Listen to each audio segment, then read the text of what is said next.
To today's video, guys, where we are at a circuit I've never been to before. It's called Yamanashi Sportsland. I'm pretty excited. We're also on a brand new vlogging camera, so let me know in the comment section if you love the picture quality and audio. And I'm sure you can hear the SRs singing up over the hill. But before we go and look at some really cool drifting, I want to show you something a little bit sad. Effing chat boys for the two GTIRs behind me that unfortunately look like they're in their graves. As you can see, these are literal, like I started off in the car scene on Pulsars. So to see two GTIR Pulsars like this is heartbreaking. Look at them, covered in vines, rotting, mold, everything. To be fair, they probably wouldn't look too bad if they just got cleaned. I mean, I obviously have no idea if they run or anything, probably not. That's why they're probably just dumped here like this, but it is what it is, right? Sadly, there are things like this all over Japan that just make my heart hurt. Anyways, enough with that. Let's get up over the hill and check out the track. Taking a quick moment to tell you about today's video sponsor, which is Lucky Labo. And if you don't know who Lucky Labo is, they are an online boutique and they are dedicated to selling Silvia and Skyline parts. But not only parts, but also really cool JDM accessories, just like these air fresheners. These are the Aoba-Ku air fresheners and they smell like squash. They're kind of like the tin can ones. They are a genuine Japanese brand and product. I'm pretty sure these are the only guys that actually have stock and sell them in the USA. Let me quickly open one up so you guys can experience it. So ASMR air freshener time. Ooh, that was very satisfying.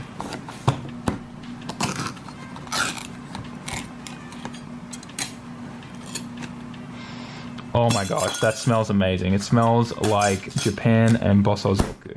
So head to luckylabo.com and grab yourself one of the Aoba air fresheners. I really recommend them, and if you don't know about this particular squash scent, then I guess you've been living under a rock if you're in the JDM scene, because this is literally like the famous scent that everyone had in the 90s in their cars. In fact, I'm pretty sure that in certain scenes of Initial D, you saw this very same can somewhere in the car. So once again, head to luckylabo.com. Thank you, Lucky Labo, for sponsoring this video. Support the companies that support SAMMIT, and let's get back to the video. So I have just arrived and we are in the pits, and this track looks so cool. It's uphill through here, and we're already about to jump into a car and get some passenger runs. I just quickly mounted the GoPro. We've got no time to talk. Let's get in there and go. So we are jumping in this beautiful 180SX with Yusuke-san. Yoroshiku onegai shimasu. So he's got an SR20 Nambariki desu ka? 420. Oh, 420, the magic number, boys. Alright, let's get strapped in. Yo, this circuit looks like so much fun and we've only just entered it. Yeah, this is epic. I'm gonna go talk to the owner in a second and see if we can fly a drone so you guys can get a really good view. But this looks like a really fun technical tight second gear circuit. Probably a bit of third gear coming up, obviously the entry. But I just love that the entry's uphill. You see that toge feel with the forest around you too.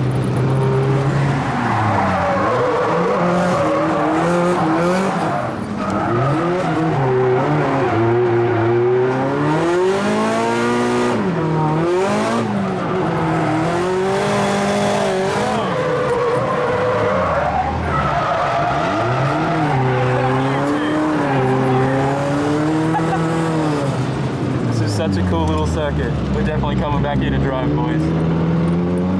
Seriously, how good is that view?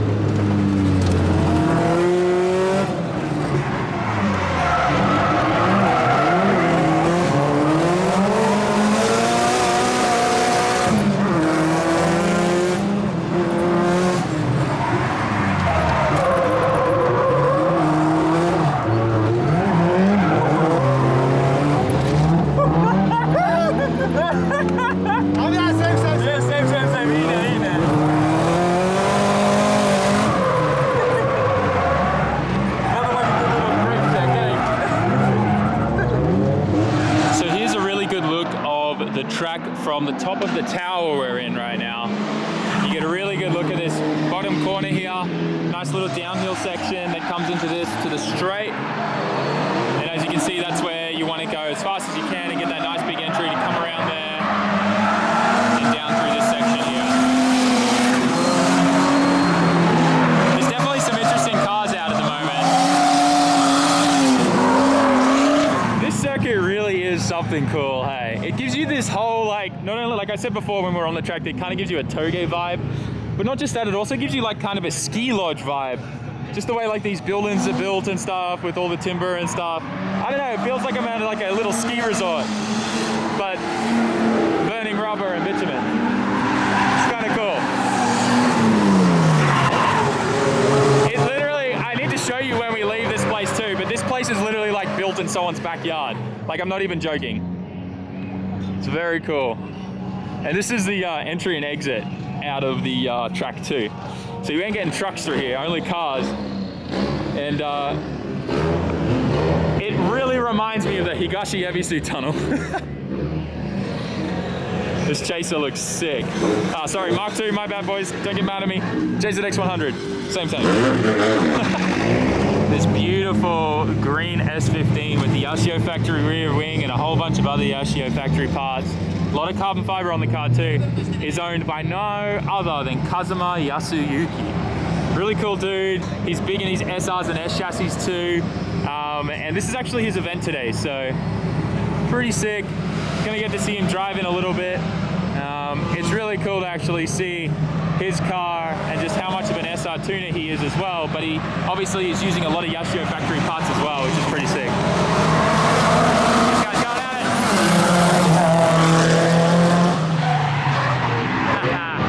Man, I cannot wait to come back here and drive. Such a fun looking track. So let's now get a closer look at Yasuyuki-san or Kazuma-san's S15.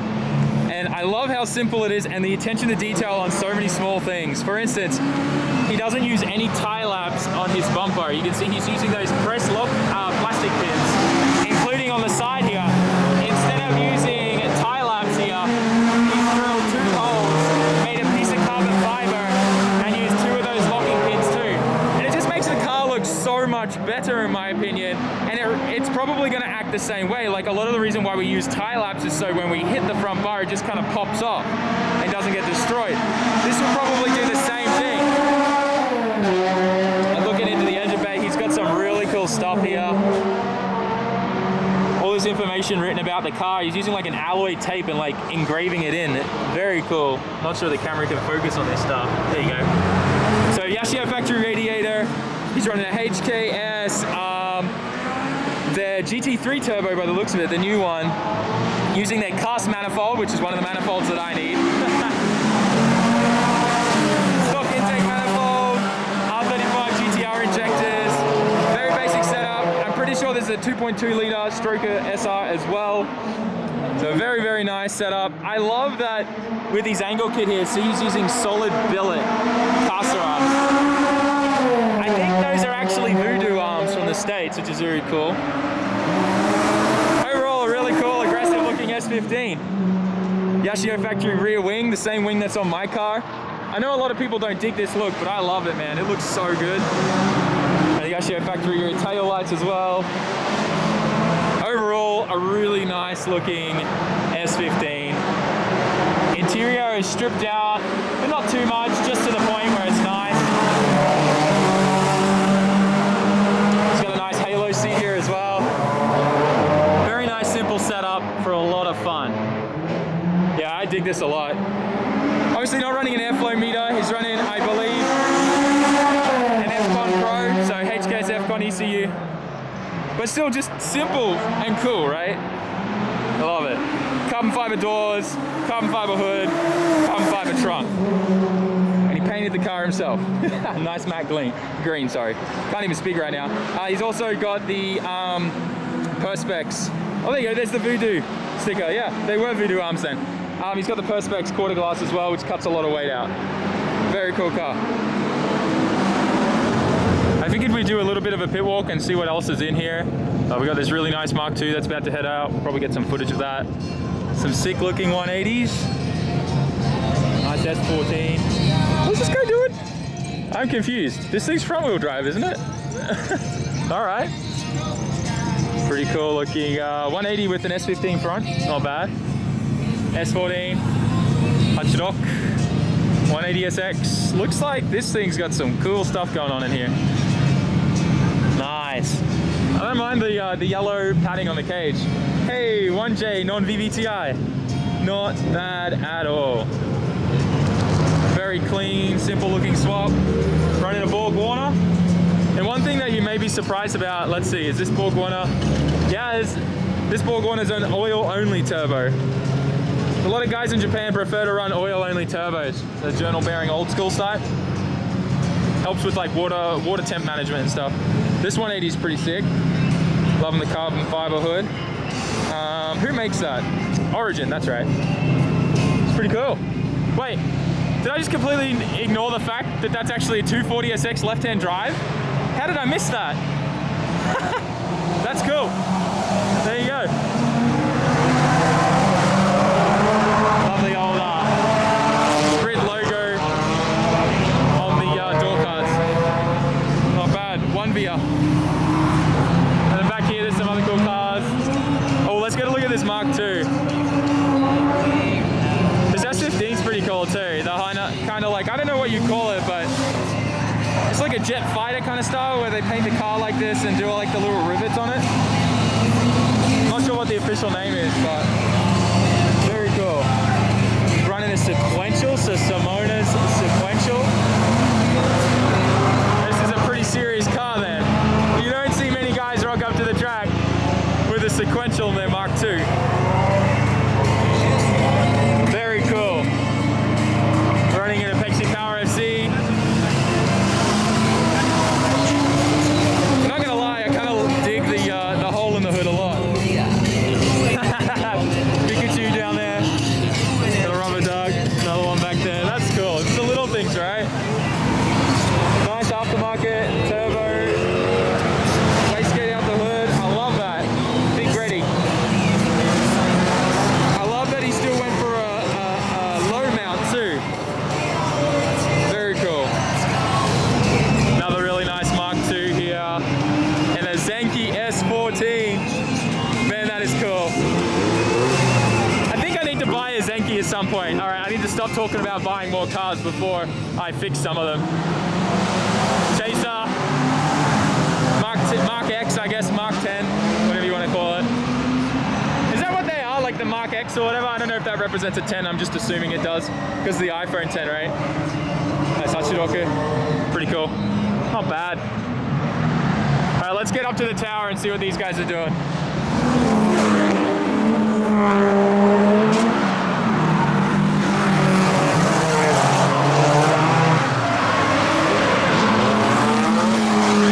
So as you guys just saw, they've changed the layout now. They're not entering and going up that way. They're now coming straight in through here. Nice big sweeping corner.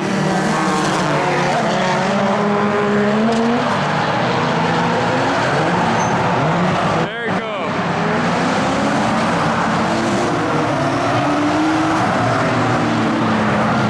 Look at this 86 leading the pack.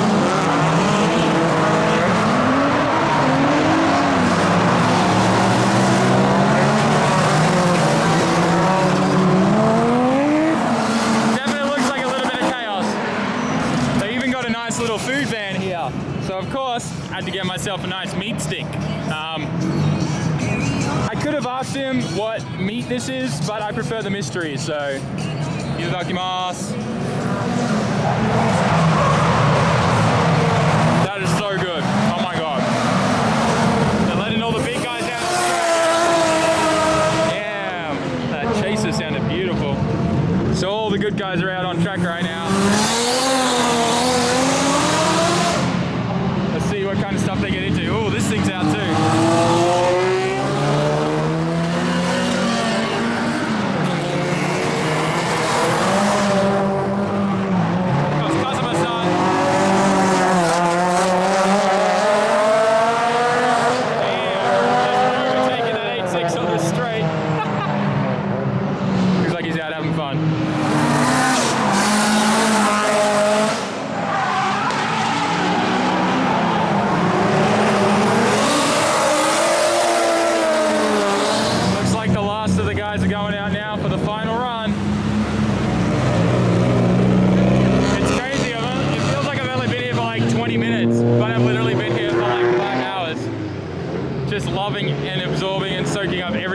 This event. So cool.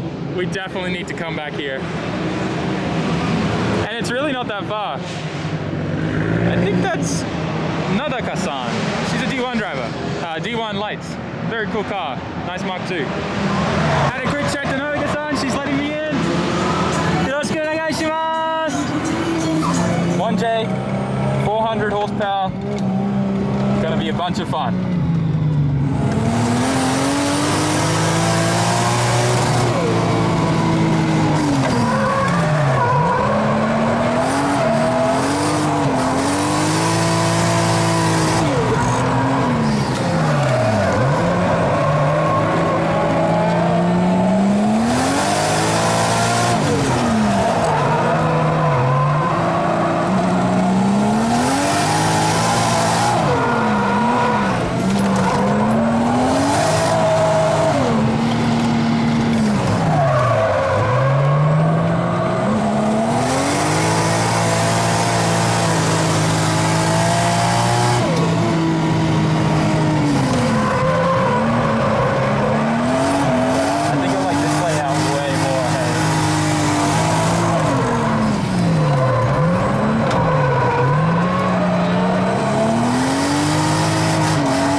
Experience, that was for sure. So good. Well, we just finished cleaning up the track. I'm exhausted now because walking all over this track with so many hills and terrain is elevation change is the word I was looking for, not terrain. It killed me and I'm pretty unfit. So back through the death tunnel and we'll jump on the skyline and head home. Something about this chaser caught my eye.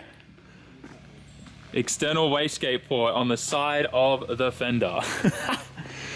That's one way to get yourself burnt. There's a really nice Hakosuka down here that we didn't get to look at when I did the intro. Dude, there's something so sad about these. Oh man, it's killing me seeing these. I don't even care if they're completely rotted. I would still buy these and just to try and fix them. When I get my shop, I get a feeling I'm gonna fill it with just projects like this and never ever be able to finish them. Anyways, here's this Hakosuka. Very, very nice. The paint on it looks just flawless. It's beautiful. Everything in there looks good too. Jeez, this is probably the cleanest Hakosuka I have ever seen. And I've looked at ones obviously at Tokyo Auto Salon. This thing is beautiful. Tell me right now in the comment section if that is not a dream. Such a nice car. I'm gonna lie, the exhaust is pretty nice too. Bet you this thing sounds epic. All right, time to head home. Let's pile into the skyline. This is what I was talking about before, like this road, you would just not expect there to be a track at the end of this. Like look at this, we're literally behind someone's houses here in their backyard. So weird. Look, you're literally following their fence line. So bizarre. And then we're back out on the main road, just like that. Call me a sucker for a good view, but I had to pull over the skyline just to get a good look at Fuji-san. Looks so sick. The snow on top and everything. Oh man, that's so nice. I don't know why, but just the landscape here in Japan is so beautiful to me. Look at this. Isn't that epic? Yeah, all right, let's go. Just got home and man, what an epic day. First of all, tell me in the comment section what you thought of the new vlogging camera. There's a few settings and stuff like that I need to play with and stuff with like stabilization and even like recording features and stuff like that just to get things looking a little bit better. But from what I used it today, I like it and I'm curious to know your thoughts. But that aside, today really was an awesome day. Every now and then I go to a drift event that gives me a very special feeling of just like, you know, like just psyching me up and like the whole place, like the event, the atmosphere and everything just feels super, super good. No drama, no nothing, just amazing, good times, everyone having a good time, everyone enjoying life and just drifting, doing what they love. Probably one of the very first drift events that I ever experienced that feeling at, and I do experience them at pretty much at every event here in Japan. But the very first one that was memorable to me was Dore Dore in I think 2015, 2016, and it was just insane. Mikawa Motorland, non-stop like trains, just chaos, slammed cars, and Dore Dore also like it means like drift cars and dress-up cars, like show cars and stuff. And if you remember that video and you're an OG, you know exactly what I'm talking about. But that event was incredible. Me and my wife, we went to Ebisu Matsuri, which is north in Fukushima, and then the next day, after we drove home that night, 4 hours with traffic, we then drove 4 hours down south, which then took us all the way up on the other side of Japan as well, and that was like another 3-4 hour drive to get to Mikawa Motorland to go see Dore Dore, and it was just so inspiring and so awesome. So, anyways, that aside, it was just a really cool event. And I loved it, and it's got me psyched because I can't wait to go back to Yamanashi Sportsland and actually drive myself. It's definitely a goal. I've already found out when the next events are and stuff like that. I'm talking to the event organizers because I want to go. Hopefully we can bring some friends too, bring Oka-chan and stuff like that. It'd be sick because Oka-chan's actually never driven Yamanashi Sportsland either, and he wants to drive it as much as I do. So we'll make something happen. Anyways, with that, guys, I really hope you enjoyed today's video. Don't want to talk too much, but if you haven't gone to SAMMIT.net and got yourself some SAMMIT merch, you're sleeping. Jump on it, SAMMIT.net/shop. Go get yourself all the merch that you can, and I'll see you all in tomorrow's video. Thanks for watching. Peace out. Ciao.